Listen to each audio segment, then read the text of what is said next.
السلام علیکم ورحمۃ اللہ وبرکاتہ۔ اللہ سبحانہ تعالیٰ کا بہت زیادہ احسان اور شکر ہے ہم پر، جس نے ہمیں مسلمان بنایا اور ہمیں اس بات کی سمجھ دی کہ ہم اللہ کے بندے ہیں، انسانوں کے بندے نہیں۔ اللہ ہی ہمارا رب ہے، اسی نے ہمیں پیدا کیا ہے، وہی ہمیں رزق دینے والا ہے۔ مرنے کے بعد ہم نے اسی کے حضور حاضر ہونا ہے، اور جب ہم اس سے ملاقات کریں گے تو وہ ہم سے یہ پوچھے گا کہ ہم نے کیا کیا، دنیا میں کیا کر کے آئے۔ وہ یہ نہیں پوچھے گا کہ تم نے کتنا کمایا، تمہارا گھر کیسا تھا، تمہارے بچے قابل کتنے تھے، نہیں، وہ ہم سے پوچھے گا کہ تم کتنے اچھے انسان تھے اور تمہارا عمل کیا ہے۔ تو ہم سب کو بھی فکر اسی بات کی ہونی چاہیے کہ ہم اپنے اعمال کو درست کریں، اپنے کاموں کو اللہ کی مرضی کے مطابق کریں، اور جو بھی نیک عمل کریں اسی کی رضا کے لیے اور اسی کی خوشی کے لیے کریں۔ وہاں پر کسی نے بھی کام نہیں آنا، نہ ہی ہمارے ماں باپ ہمارے کام آئیں گے۔ دنیا میں تو یہ ہوتا ہے نا، کوئی دکھ تکلیف ہو تو ماں باپ آ جاتے ہیں، لیکن وہاں ایسا نہیں ہوگا۔ اسی طرح نہ ہی وہاں ہمارے بچوں نے کام آنا ہے، نہ بہن بھائیوں نے کام آنا ہے، نہ جو دین کے بزرگ ہیں انہوں نے کام آنا ہے۔ وہ ہر کوئی جو نیک ہے نا، وہ اپنے لیے نیک ہے، وہ اپنی نیکی کر کے کسی اور کو نہیں دے رہا۔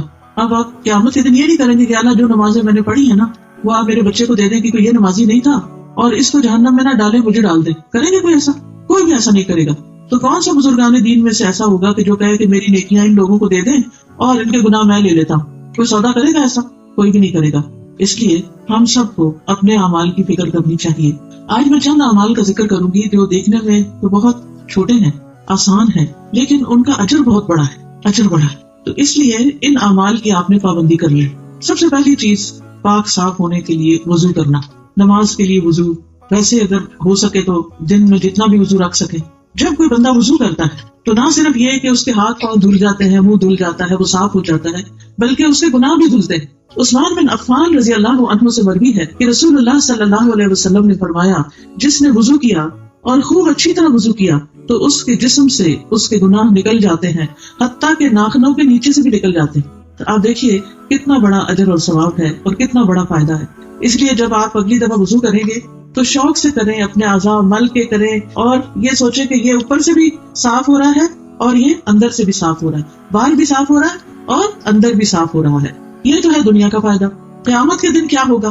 رسول اللہ صلی اللہ علیہ وسلم نے فرمایا، میری امت کے لوگ قیامت کے دن بلائے جائیں گے جبکہ وضو کے نشانات کی وجہ سے ان کی پیشانیاں اور ہاتھ پاؤں چمک رہے ہوں گے۔ تو جو کوئی تم میں سے اپنی چمک بڑھانا چاہے اس کو بڑھا لے۔ یعنی قیامت کے دن محمد صلی اللہ علیہ وسلم کی امت جو ہے اس کی پہچان ہی اس کا وضو ہوگا۔ وضو کی وجہ سے وہ چمک رہے ہوں گے اور سارے لوگوں کے مقابلے میں الگ ہی ہوں گے۔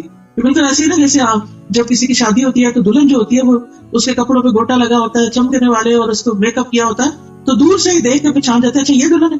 وہ یہ تھوڑی کرتا ہے کہ شادی پہ آئے اور اسے کہتے اچھا دلہن کون ہے، مجھے تو پتہ ہی نہیں۔ اس کے رنگ روپ، اس کے کپڑوں، اس کے چمک دمک کی وجہ سے، اس کی خوبصورتی کی وجہ سے ہر کوئی پہچان لیتا ہے۔ اسی طرح جو لوگ دنیا میں وضو کرتے ہیں وہ قیامت کے دن پہچان لیے جائیں گے اور ان کا رب ان سے راضی ہوگا۔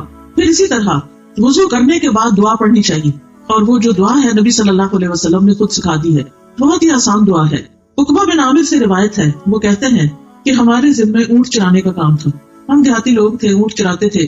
میری باری آئی تو میں شام کے وقت ان کو چرا کر واپس لایا، تو میں رسول اللہ صلی اللہ علیہ وسلم کو دیکھ رہا ہوں کہ آپ کھڑے ہو کر لوگوں کو کچھ بتا رہے ہیں، تو میں بھی سننے کے لیے کھڑا ہو گیا۔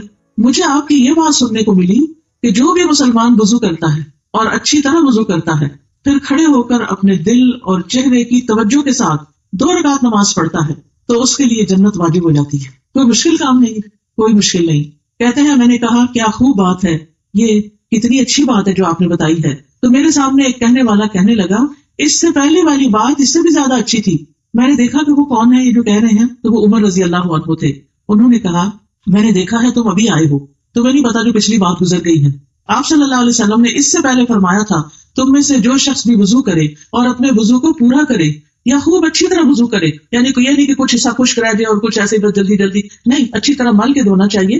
پھر یہ کہے اشہد ان لا الہ الا اللہ وان محمدا عبد اللہ ورسولہ، میں گواہی دیتا ہوں کہ اللہ کے سوا کوئی معبود نہیں اور محمد صلی اللہ علیہ وسلم اس کے بندے اور اس کے رسول ہیں، تو اس کے لیے جنت کے 8 دروازے کھول دیے جاتے ہیں۔ یعنی آپ سوچئے کہ یہ کوئی مشکل کام ہے، کچھ بھی مشکل نہیں، لیکن کتنے لوگ ہیں جو وضو میں سستی کر کے پھر نماز بھی نہیں پڑھتے، یہاں وضو کرنا پڑے گا، خاص طور پر سردیوں میں۔ تو ایسا شخص کہ جو اچھے سے وضو کرے اور پھر کیا پڑھے، اشہد ان لا الہ الا اللہ وان محمدا عبد اللہ ورسولہ۔ اسی طرح ایک اور دعا بھی ہے، سبحانک اللہم ربنا و بحمدک اشہد ان لا الہ الا اللہ و اشہد ان محمد رسول اللہ. تو اصل میں کلمہ شہادت پڑھنا ہے. سیدھی سی بات ہے, کیا پڑھنا ہے؟ کلمہ شہادت پڑھنا ہے. کب پڑھنا ہے؟ وضو کے بعد. تو اس کے لیے جنت کے 8 دروازے کھول دیے جاتے ہیں کہ جس میں سے چاہے وہ داخل ہو جائے. اب وہ اس کی مرضی ہے کہ کس میں سے داخل ہونا پسند کرتا ہے. تو پیاری بہنوں, اصل بات یہ ہے کہ ہم نیت کر لیں, ارادہ کر لیں کہ ہم نے وضو بھی کرنا ہے اور نماز بھی پڑھنی ہے اور اللہ کے ایک ہونے کی گواہی دینی ہے. یعنی وہی ہمارا الہ ہے, وہی ہمارا رب ہے, وہی ہمارا معبود ہے, اسی کی عبادت, اسی کے لیے نماز, اسی کے لیے روزہ, اسی کے لیے قربانی, اسی کے لیے ہمارا صدقہ خیرات, اسی کے لیے ہمارے سب کام. ہم کسی کے ساتھ بھی جو اچھا کرتے ہیں وہ سارے کا سارا اللہ کی خاطر کرتے ہیں, کسی پر احسان نہیں چڑھاتے. پھر اسی طرح یہ ہے, ایک اور آسان عمل ہے جو ہم اپنے بچوں کو سکھا سکتے ہیں, وہ ہے اذان دینا. اذان سکھائیں اپنے بچوں کو. ابو سعید کہتے ہیں کہ ایک مرتبہ ان سے یعنی اپنے بیٹے سے فرمایا, میں دیکھتا ہوں کہ تم بکریوں اور جنگل سے محبت کرتے ہو, تمہیں بکریاں چرانے کا شوق ہے اور باہر کھیتوں میں جانے کا شوق ہے. ہوتا ہے نا, کچھ بچوں کو اسکول جانے کا شوق ہوتا ہے اور کچھ بچوں کو ڈیرے جانے کا شوق ہوتا ہے, ان کو پڑھنے کا شوق نہیں ہوتا. تو کہتے ہیں کہ ٹھیک ہے تم جاؤ وہی کام کرو. اس لیے جب بھی تم اپنی بکریوں یا جنگل میں رہو اور نماز کے لیے اذان دو تو بلند آواز سے دیا کرو, اس لیے کہ مؤذن کی آواز کوئی بھی جن یا انسان یا جو بھی کوئی مخلوق سنے گی وہ اس کے لیے قیامت کے دن گواہی دے گا. یہ بات میں نے رسول اللہ صلی اللہ علیہ وسلم سے سنی تھی. یعنی وہ صحابی اپنے بچے کو بتاتے ہیں کہ تمہیں بکریاں چرانے کا شوق ہے تو جنگل میں تم اکیلے ہوتے ہو, کوئی مسجد تو نہیں ہوتی نا. یعنی جو لوگ اپنے اپنے کھیتوں میں کام کرتے ہیں اور اپنے آس پاس جاتے ہیں, دور چلے جاتے ہیں, تو پھر وہاں کوئی اذان وغیرہ تو نہیں سنائی دیتی, مسجد بھی قریب نہیں ہوتی. تو اگر اذان آتی ہو اور انسان بلند آواز سے اذان دے تو وہ اذان جو ہے وہ اس کے لیے کیا بن جائے گی؟ قیامت کے دن گواہیاں ہوگی اس بندے کی. ہاں, مخلوق کہے گی اس میں ہمیں اللہ کا نام سنایا تھا. تو اس لیے عورتیں کبھی اذان دیتی نہ, ہم نے خود دینی ہے, لیکن ہم اپنے بچوں کو سکھا سکتے ہیں. اگر آپ اسکول ٹیچر ہیں تو اسکول میں بچوں کے درمیان اذان کا مقابلہ کروائیں. آپ دیکھیں اسکولوں میں مختلف طرح کے فنکشن ہوتے رہتے ہیں, اس میں نظموں کے مقابلے, اور اب تو افسوس کے ساتھ کہنا پڑتا ہے کہ گانوں کے مقابلے اور پتہ نہیں کس کس چیز کے کرتے رہتے ہیں. لیکن اللہ کا نام بلند کرنا, اذان کیا ہے؟ اللہ اکبر, اللہ سب سے بڑا ہے, اللہ اکبر, اللہ سب سے بڑا ہے. تو یہ اتنا بڑا اللہ کا نام بلند کرنا جو ہے یہ تو معمولی بات نہیں ہے. لیکن آپ دیکھیں کہ اب بچوں کو اذان بھی پوری نہیں آتی ہوتی اور آیت الکرسی بھی نہیں آتی اور دعائے قنوت بھی نہیں آتی.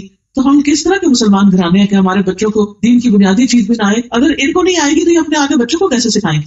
تو اس لیے جو ٹیچرز یہاں بیٹھی ہیں جو آگے اسکولوں میں پڑھاتی ہیں ان کو چاہیے کہ اپنی اپنی کلاس کے بچوں کو سکھائیں اور ان کا مقابلہ کرائیں اور اس پر انعام دیں اور اس پر ان کو بھی اجر ملے گا کیونکہ آپ نے ان کو سکھایا.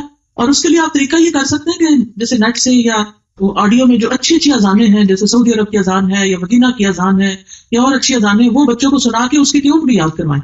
اسی طرح خوب اچھی طرح بلند آواز سے بہترین اذان دیں کہ جو دل میں اتر جائے. حضرت بلال رضی اللہ عنہ جو تھے وہ اذان دینے کی وجہ سے بھی مشہور تھے, یعنی نبی صلی اللہ علیہ وسلم کے مؤذن تھے.